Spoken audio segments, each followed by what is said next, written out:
참 오래전에 한 강의실에 달라스 신학교제가 있을 때에 강의실에서 한 학생이 교수님께 던졌던 질문이 지금도 여전히 제 마음 가운데 자리 잡고 있습니다. 그것은 다름 아니라 그 학생이 어느 날 교수님에게 이런 질문을 했어요. 교수님 생각에는 예수님께서 이 땅에 3년 동안 제자들을 가르치실 때에 그들에게 가장 강조한 것이 무엇이었다고 생각하십니까? 그 교수님이 상당히 책도 많이 쓰시고 유명한 분인데 한참을 있더니 나도 그건 좀 더 연구해 봐야 되겠다고, 나중에 내가 깨달으면 대답하겠다고 그렇게 대답하셨어요.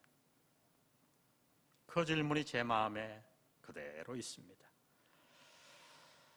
이제 목회를 마무리해 가면서 제가 성경을 보면 볼수록 그 질문이 떠오르고 한 가지가 제 마음에 자리 잡아요. 예수님이 이 땅에 계시면서 제자들에게 가장 강조한 것은 다름 아니라 바로 그 제자들의 믿음의 성장이었다고 하는 거예요. 믿음의 성장. 여러분, 복음서를 읽어보세요. 예수님은 제자들의 우둔함을 꾸짖지 않았어요. 재능의 부족도 탓하지 않으셨어요. 잡히시기 전날 밤 기도하지 못한 그들의 게으름도 크게 책망하지 않으셨어요. 체포되시던 날 자신의 연약함을 이 통해서 예수님을 부인한 그들의 그 연약함도 나무라지 않았어요. 그러나 한 가지, 제자들의 믿음이 부족할 때 예수님은 혹독하리만치 무섭게 제자들을 책망하셨습니다. 기억하시나요? 배를 타고 가시다가 풍랑이 왔고 두려워하던 제자들에게 풍랑을 잔잔케 하신 후에 예수님은 그들을 책망하십니다. 어찌하여 너희에게 믿음이 없느냐? 너희의 믿음이 도대체 어디에 있느냐? 한 신학자는 현대교회의 문제점을 이렇게 지적했습니다. 현대교회의 가장 치명적인 문제는 교회 안에 불신자가 많은 것이다. 교회 안에 불신자가 많은 것이다. 그는 구원받지 못한 신자들을 얘기한 것이 아니에요. 구원은 받았지만은 믿음으로 살지 못하는 성도들을 향한 책망과 한탄의 말이었습니다. 분명히 구원은 받았어요. 그런데 하루하루를 하나님과 상관없이 살아가는 자들이 오늘 교회 안에 얼마나 많은지요. 영원히 살 것은 믿지만은 오늘 하루 24시간을 하나님께 맡기고 믿음으로 살지 못하는 자들이 교회 안에 얼마나 많은가요? 여러분은 어떠십니까? 우리 모두 다 마음의 소원이 있을 거예요. 그것은 바로 믿음이 성장했으면 좋겠다. 정말 우리가 구원받았고 이 땅은 잠시요 저 천국 영원한 세계가 있는 것을 믿는다면 우리 모두 이 땅을 사는 동안 믿음으로 승리하며 살기를 원할 것입니다. 여러분, 사실 저에게도 그런 간절한 소원이 있어요. 목회를 오래 했지만 저 역시 여전히 지금도 제 믿음이 성장하기를 원해요. 정말 믿음이 자랐으면 좋겠어요. 특별히 우리 모두는 지금 한 번도 경험해 보지 못했던 팬데믹의 어려운 시기를 지나고 있습니다. 이 어려운 때에 환경에 떠밀려 떠내려가서 믿음이 약해지고 믿음을 잃어버리는 것이 아니라 오히려 이 고난의 시기에 어떻게 하면 우리의 믿음을 성장시킬 수 있을까요? 어떻게 하면 불신의 삶을 청산하고 예수님이 그토록 원하시던 믿음의 삶을 살아갈 수 있을까요? 하나님은 믿음의 장으로 알려진 히브리서 11장을 통해서 오늘 우리에게 몇 사람의 삶을 소개해 주십니다. 그들의 삶을 우리에게 소개해 주시는 이유는 다름 아니라 저와 여러분의 믿음을 성장시키기를 원하셨기 때문이에요. 앞으로 저는 몇 주간의 그 몇 사람들의 삶을 살펴볼 거예요. 왜요? 그들의 삶 안에 우리의 믿음의 성장을, 믿음을 성장시킬 수 있는 방법이 녹아있기 때문이에요. 오늘 첫 번째로 하나님이 우리에게 소개시켜 주시는 삶, 아벨의 삶, 그것은 다름 아닌 예배입니다. 다 같이 예배. 예, 그래요. 하나님은 오늘 아벨을 통해 말씀하는 거예요. 우리의 믿음을 어떻게 성장시킬 수 있는가? 예배를 통해 우리의 믿음은 자라난다고 하나님은 말씀하십니다. 누누이 제가 말씀드린 대로 교회는 건물이 아닙니다. 조직이 아닙니다. 교회는 사람이에요. 구원받은 저와 여러분이 교회예요.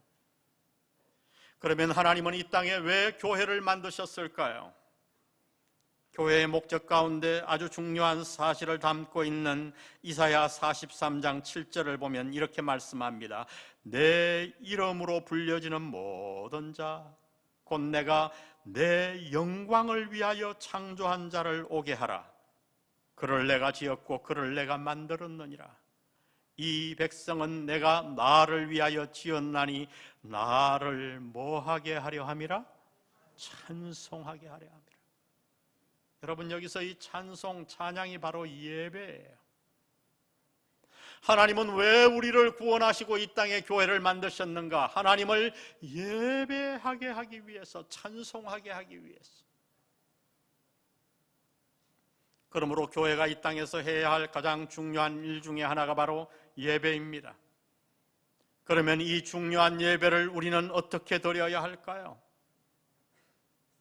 오늘 본문을 통해 하나님은 몇 가지를 말씀해 주십니다. 오늘 본문 4절에 보니 믿음으로 아벨은 가인보다 더 어떤 제사를 하나님께 드림으로? 더 나은 제사.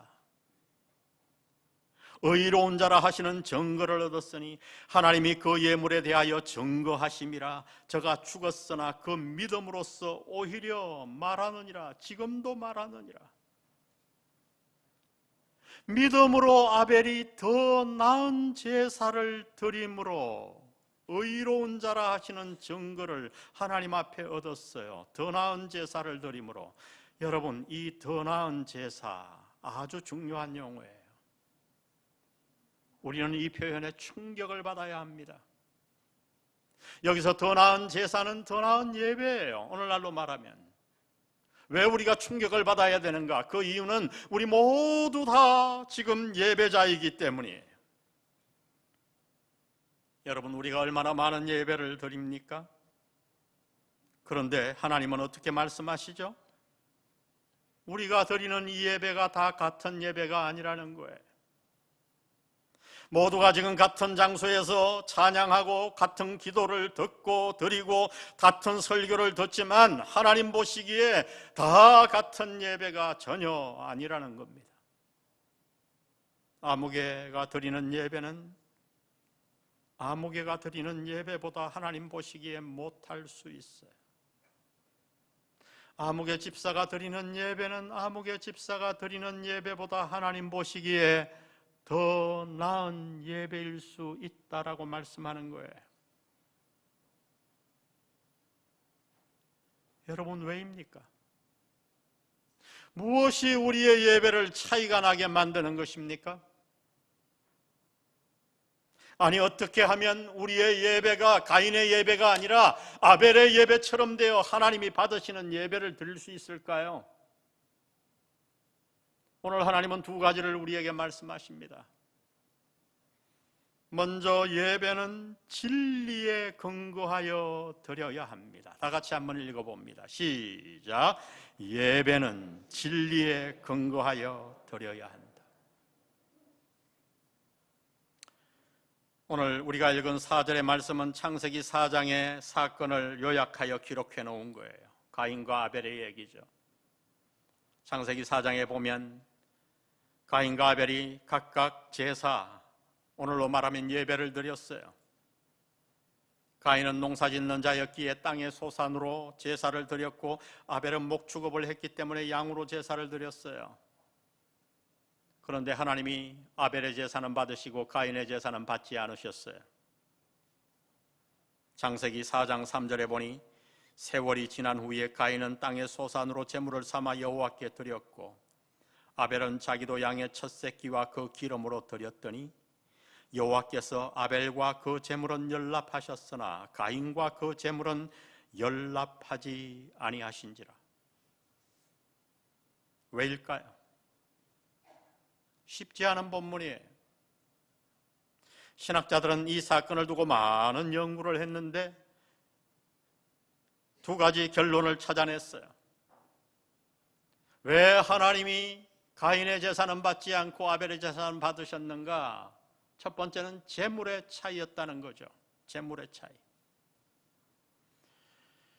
우리가 아는 대로 아담이 범죄한 이후에 하나님은 아담과 하와를 에덴 동산에서 추방하시는데 어떻게 추방하셨는가? 아담과 하와가 범죄한 후에 자기의 벗은 몸을 가리기 위해 무화과 나무 잎으로 몸을 가렸어요. 그런데 하나님이 그들을 추방하시며 어떻게 하셨는가? 옷을 해입히셨어요. 어떤 옷인가요? 창세기 3장 21절은 이렇게 말합니다. 여호와 하나님이 아담과 그의 아내를 위하여 어떤 옷을 지어 입히시니라? 가죽옷. 무슨 뜻이에요? 이 말은 최초로 짐승이 희생되었다는 거예요. 우리가 아는 대로 노아 시절 이전에는 육식이 허락되지 않았어요. 모두가 채식만을 먹고 살았잖아요. 그런데 에덴 동산에서 처음으로 짐승이 희생되었어요. 훗날 하나님은 레위기를 통하여 하나님 앞에 제사하는 법을 가르쳐 주셨죠. 그러나 여러분, 레위기는 어느 날 갑자기 하늘에서 뚝 떨어진 것이 아니에요. 레위기 이전에 아담과 하와, 가인과 아벨, 아브라함도 계속해서 제사를 드려왔어요. 그러므로 하나님은 이미 레위기 이전에 하나님 앞에 제사하는 법을 가르치셨던 것입니다. 그 모든 제사법이 레위기에서 통합되어 정리된 거죠. 레위기에 의하면 가장 중요한 제사는 바로 어떤 제사였는가? 우리가 아는 대로 짐승을 희생시키는 제사였어요. 그래서 학자들은 주장하는 거예요. 하나님이 아벨의 제사를 받지 않으신 이유는 제물 때문이었다. 여러분, 그래요. 예배는 내 마음대로 드리는 게 아니에요. 내 능력으로 드리는 것도 아니에요. 내 선행으로 드리는 것도 아니에요. 여러분, 한번 레위기를 보세요. 제사법이 얼마나 상세하게 엄격하게 나와 있습니까? 예수님은 요한복음에서 사마리아 여인과의 대화에서 예배에 대해 친히 이렇게 가르쳐 주셨지요. 요한복음 4장 24절 우리 다 같이 읽습니다. 시작. 하나님은 영이시니 예배하는 자가 영과 진리로 예배할지니라. 진리로 예배할지니라. 영과. 여기서 진리는 무엇을 말하는가? 여러 가지 해석이 있겠지만은 직접적인 문맥 안에서 여기서의 진리는 누구냐? 그리스도예요. 어떻게 합니까? 25절을 보세요. 예수님이 이렇게 얘기하니까 영과 진리로 예배해야 한다. 그러니까 여자가 이르되 메시아 곧 그리스도라 하는 이가 오실 줄을 내가 아노니 그가 오시면 모든 것을 우리에게 알려주시리이다. 진리에 대해서 알려주시리이다. 그랬더니 예수께서 이르시되 내게 말하는 내가 그라 하시니라. 우리가 아는 요한복음 14장 6절에서 예수님은 이렇게 말씀합니다. 예수께서 이르시되 내가 곧 길이요 진리요 생명이니 나로 말미암지 않고는 아버지께로 올 자가 없느니라. 다시 말하면 예배는 누구를 통해서 반드시 아버지께 나갈 수 있는가? 제사의 짐승의 양의 희생이 필요했듯이 예배는 반드시 그리스도의 보혈을 근거로 나아가야 한다는 거예요. 여러분, 이것을 잊지 마세요. 예배는 내 마음대로 드리는 게 아니에요. 내 선함으로 드리는 것도 아니에요. 내 공로도 아닙니다. 아무리 지난주일에 내가 거룩하게 살았어도 그것은 아무 소용이 없어요. 우리는 무엇을 통해 예배를 드려야 하는가? 그리스도의 보혈, 진리에 따라 드려야 하는 줄로 믿습니다. 그래서 히브리서 9장 11절은 이렇게 말씀합니다.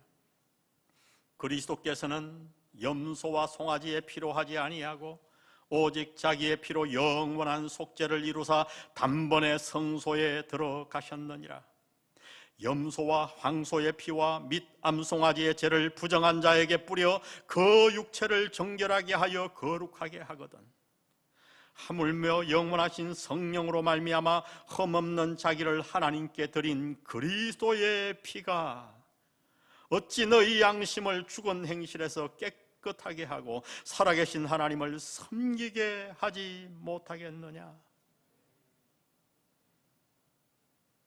예배는 진리에 따라 그리스도의 보혈을 근거로 드려져야 해요. 저는 사실 상상을 많이 하는 사람인데 목회하면서 제가 못 해봤지만 예배 시간에 여기서 한번 양을 잡아볼까? 여러분 양 잡는 모습을 봤어요? 전 봤어요. 양은 신기해요. 반항하지 않더라고요. 자기가 죽을 걸 분명히 아는데 끌려오는데 반항하지 않아요. 칼로 양을 찌릅니다. 피가 쭉 쏟아져요. 여러분 구약의 성도들은 매번 그렇게 예배를 드렸어요. 매번. 여러분 이 예배가 가벼운 것인 줄 압니까? 양이 아닌 그리스도께서 희생하셨습니다. 전 예배 시간에 그걸 해보고 싶었어요. 왜? 예배를 깨우치기 위해. 예배는 함부로 드리는 것이 아닙니다. 예배는 반드시 우리를 위해 나를 위해 대신 십자가에 돌아가신 어린 양 대신 세상 죄를 지고 가는 하나님의 어린 양 대신 그리스도의 보혈을 근거로 우리는 주님 앞에 지금 하나님 앞에 예배드리고 있는 줄 믿습니다. 그것을 잊지 마세요. 주일날 예배드리러 나올 때마다 여러분 그리스도의 보혈을 머리에 담으십시오. 양이 죽어가는 것을 상상하십시오. 십자가에 달리신 그리스도를 마음에 담으시고 예배드리는 여러분 되시기를 주의 이름으로 부탁합니다. 예배는 진리이신 그리스도를 근거로 드려야 합니다. 또한 예배는 어떻게 드려야 하는가? 마지막 두 번째로 하나님은 이렇게 말씀합니다. 다 같이 읽어봅니다. 시작. 예배는 최선을 다하여 드려야 한다. 오늘 본문에 관한 두 가지 해석이 있다고 이미 말씀드렸습니다. 무엇이 가인과 아벨의 제사를 차이나게 만들었는가? 첫 번째는 제물의 차이라고 주장하는 분들이 있어요. 그러나 또 하나의 해석이 있어요. 그것은 바로 제사자의 예배자의 태도의 차이예요. 4장 3절을 창세기 4장 3절을 다시 보세요. 세월이 지난 후에 가인은 땅의 소산으로 제물을 삼아 여호와께 드렸고 아벨은 자기도 양의 첫 새끼와 그 기름으로 드렸더니 첫 새끼와 그 무엇으로? 기름으로 드렸더니 여호와께서 아벨과 그 제물은 연락하셨으나 가인과 그 제물은 연락하지 아니하신지라. 양의 첫 새끼와 그 기름, 이게 뭘까요, 여러분? 저는 오늘날 이 글을 읽다가 굉장히 궁금했어요. 첫 새끼와 그 기름이니까 양의 새끼의 기름이거든요. 이게 뭘까? 이 성경 공부를 해보면 오래 믿은 분들, 목사님들을 강의하면 재미가 없어요. 왜냐하면 답이 뻔해. 제일 재미있는 사람이 누구냐? 새가족들. 제가 어느 날 이 새가족 믿은 지 얼마 안 되는 분들하고 오래전부터 이 공부를 했는데 이 양의 첫 새끼와 그 기름 그랬더니 한 분이 딱 알겠대요. 목사님 그거 간단합니다. 뭡니까? 목사님 그거 양튀김입니다. 닭튀김을 하도 많이 먹어가지고 참 얼마나 창조적입니까, 그죠? 양의 첫 새끼와 그 기름. 이게 직역해 놓은 건데요. 사실 조금 의역을 해놨으면 더 좋을 뻔했어요. 이 말은 뭐냐면 양들이 많았는데 그 가운데 가장 살찐 것, 영어로 말하면 그래서 fairest one, 가장 살찌고 좋은 것, 그것을 드렸다는 거예요. 여러분 이 차이가 이들의 예배를 갈라놓았다는 거죠. 충분히 가능한 해석이에요. 여러분, 성경학자들은 또 하나의 사실을 지적하는데 오늘 본문을 다시 보세요. 4절에 보면 아벨은 자기도 양의 첫 새끼와 그 기름으로 드렸더니, 그 다음 보면 여호와께서 누구와 그 제물은 연락하셨으나 아벨과. 뭔 얘기냐? 아벨의 제물을 연락하기 전에 먼저 아벨을 연락하셨다는 거예요. 5절에 보세요. 가인과 그 제물은 연락하지 아니하신지라. 가인의 제물을 받기 전에 이미 가인을 연락지 않았다는 거예요. 그러니까 제사자의 태도가 문제였다. 충분히 가능한 해석이지요. 이 가인과 아벨이라는 영화를 보면 감독이 참 성경을 잘 표현했어요. 이 아벨이 드리는 제사의 연기는 하늘로 쫙 올라가서 하나님이 받으십니다. 연락하십니다. 그런데 가인이 드린 제사의 연기는 하늘로 가지 않고 가인을 따라다녀요. 불 피우다가 여러분 연기 만나보셨나요? 그래서 가인이 막 눈물을 흘리면서 도망을 가게 그렇게 그려놓았어요. 여러분, 가인은 제사 드리고 망한 자예요. 예배 드리고 망한 자예요. 성경에 보면 예배 드리고 망한 자들이 얼마나 많은지 아세요? 여러분, 그래요. 예배는 함부로 드려서 되는 것이 아닙니다. 인류 최초의 살인사건이 무엇 때문에 벌어진지 아십니까, 여러분? 예배 때문에 일어났어요. 예배 때문에.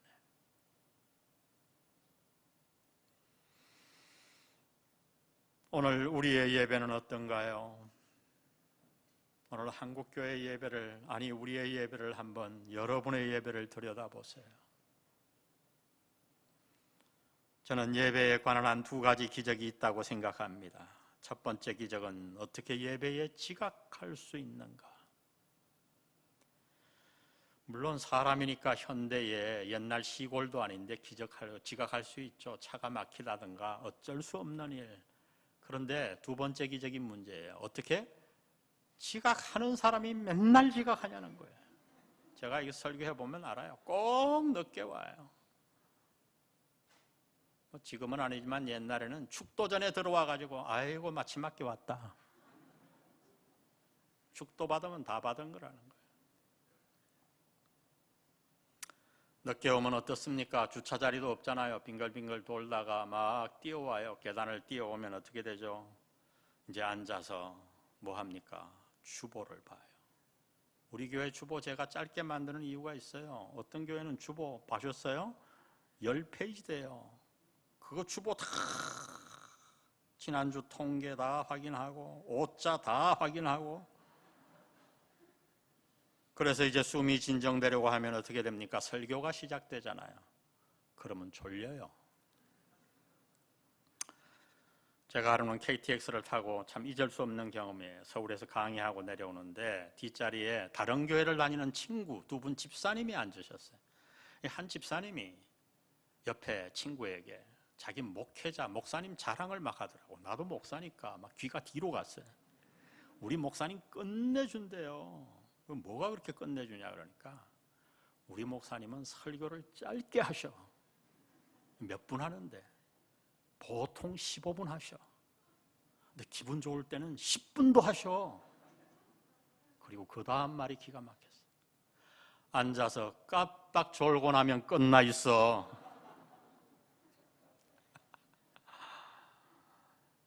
여러분, 이것이 어떤 예배일까요?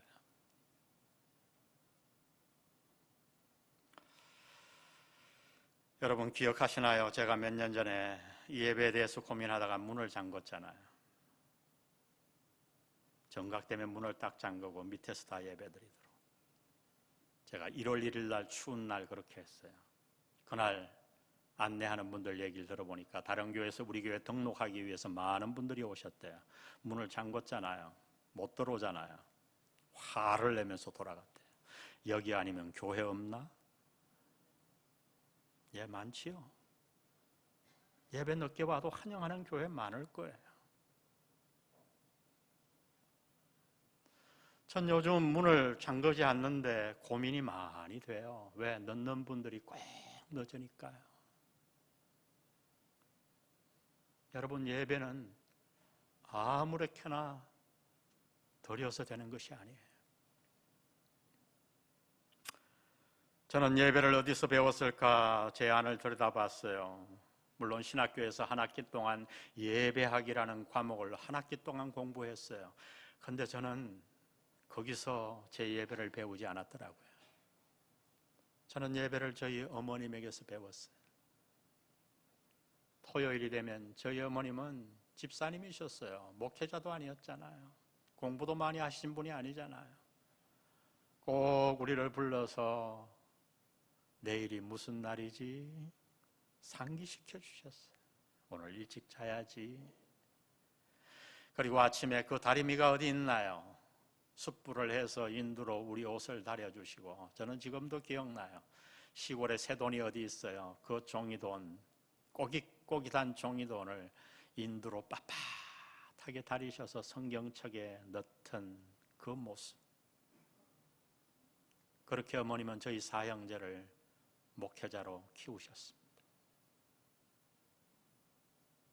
저는 그를 통해서 거기서 예배는 이렇게 드리는 거로구나. 여러분의 예배의 태도, 예배의 모습이 여러분의 당대로 절대로 끝나지 않습니다, 여러분. 말이 아니라 행동으로 예배는 계승되는 거예요. 계승되는 거예요. 여러분이 예배를 가볍게 여기면 여러분의 자녀들은 예배를 가볍게 여길 거예요. 여러분이 정말 아벨의 예배를 드리면 여러분의 자녀도 올바른 예배자가 될 거예요. 코로나 상황은 한국교회 예배에 많은 변화를 이미 가져왔고 앞으로도 가져올 거예요. 지금도 어떤 분들은 1년이 지나도록 교회에 나오지 않고 영상으로만 예배를 드리고 있어요. 특별한 사정이 있겠지요. 그러나 저는 이 시기에 여러분이 여러분의 예배를 하나님 앞에서 한번 돌아보기를 권하고 싶습니다. 초대교회 시절에도 지금과 같은 예배에 대한 부담과 핍박이 있었어요. 아니, 진실을 말하자면 그 당시 성도들이 당한 예배에 대한 부담과 핍박은 오늘 우리의 부담과는 비교할 수조차 없었어요. 왜요? 예배 드리다가 발각되면 그들은 목숨을 내놓아야 했어요. 직장의 압박, 그것은 아무것도 아니에요. 그래서 그들은 예배를 드리기 위해 어떻게 했는가? 자기들의 거처를 옮겼습니다. 저 산 위에다가 땅굴을 파고 거기서 몇 년을 살아야 됐어요. 저는 늘 터키에 성지순례를 가면 성도들을 거기에 데려갔습니다. 한 곳에 가면 수천 명이 살았던 굴이 있어요. 안내자를 따라가지 않으면 죽어요. 들어갔다가 한 명이 죽었어요. 얼마나 굴이 깊고 많은지, 길들이 많은지요. 거기서 수년 햇볕 한번 보지 못하고 성도들은 살았어요. 왜? 예배를 포기할 수 없어서.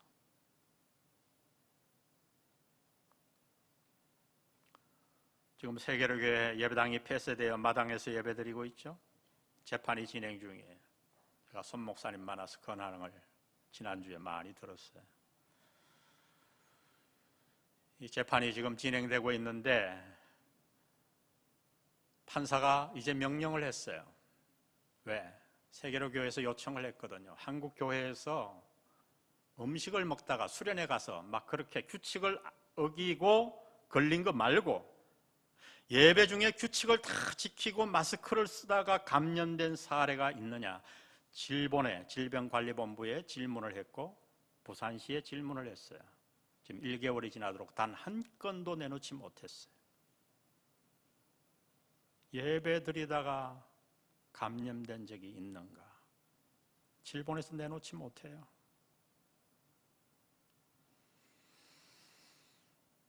그럼에도 지금 성도들은 벌벌 떱니다.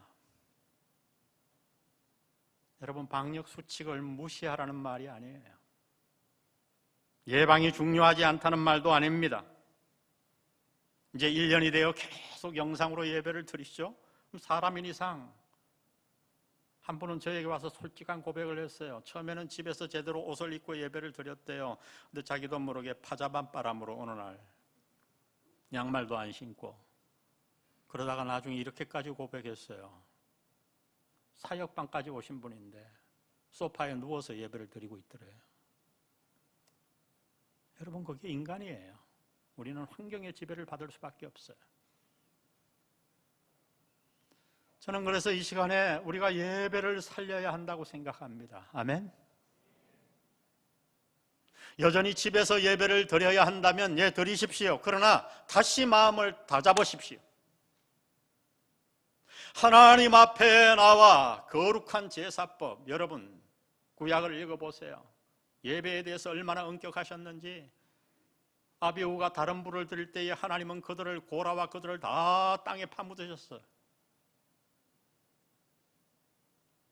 왜 하나님이 아벨의 예배는 받으시고 가인의 예배는 받지 않으셨는가? 그로 인해 가족의 살인사건까지 일어났는가? 가인은 저주를 받았는가? 시작은 예배였어요. 여러분, 교회 나올 때 예배를 위해 반드시 준비하시기를 바랍니다. 토요일 저녁이라도 준비하세요. 부탁합니다. 준비하세요. 그리스도의 피를 근거로 우리가 나아가는데 경홀이 어떻게 하겠습니까? 그리고 여러분의 태도를 만드십시오. 거룩한 예배. 집에서 드리더라도 어디서 예배를 드리더라도 여러분이 다시 시작하세요. 여기서 집에서 드린다면 가족과 함께 애들과 모두 더 교회에 나오는 것보다 몇 배 더 옷을 입으시고 준비하시고. 우리의 믿음은 어떻게 성장하는가? 하나님은 오늘 우리에게 가르쳐 주십니다. 얘들아, 너희의 믿음은 예배를 통해 성장한단다. 아멘. 오늘 우리 모든 영안 공동체 한 분 한 분이 하나님 앞에 아벨의 예배를 드려서 하나님이 흠량하는, 하나님이 인정하는 예배자가 되시기를 주의 이름으로 축원합니다. 우리 오늘 말씀 생각하시면서 참 우리가 많이 불렀던, 주일 아침에 불렀던 찬양인데 요즘은 잘 안 불러요. 거룩 거룩 거룩 전능하신 주야. 우리 예배의 마음으로 하나님을 향해 이 찬양 주님 앞에 드립니다.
간주 듣고 사절합니다.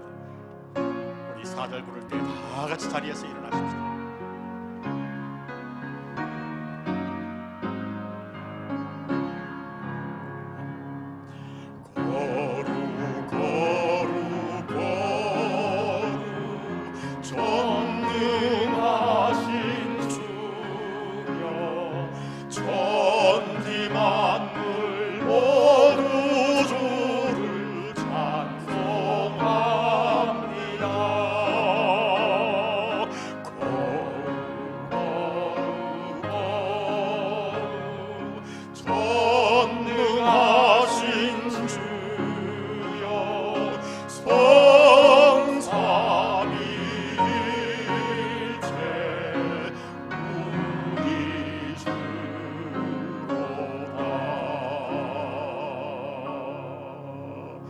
두 손 가슴에 얹고 기도하고 돌아가.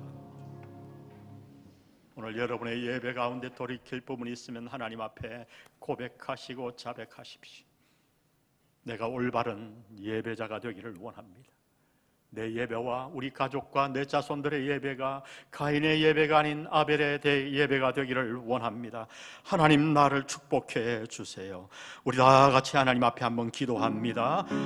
하나님 아버지, 오늘 말씀 우리의 예배를 돌아보, 한국교회의 예배를 돌아보. 오 아버지 하나님, 우리 모두 하나님 앞에 올바른 예배자가 되게 도와주옵소서. 가인의 예배가 되지 말게 하시고 아벨의 예배가 되게 하나님 우리를 축복해 주옵소서. 아버지 하나님, 한국교회의 예배가 살아나기를 원합니다. 아버지, 우리 모두가 하나님 앞에 예배자가 되고 하나님의 흥명하신 아름다운 예배를 하나님 도와주옵소서.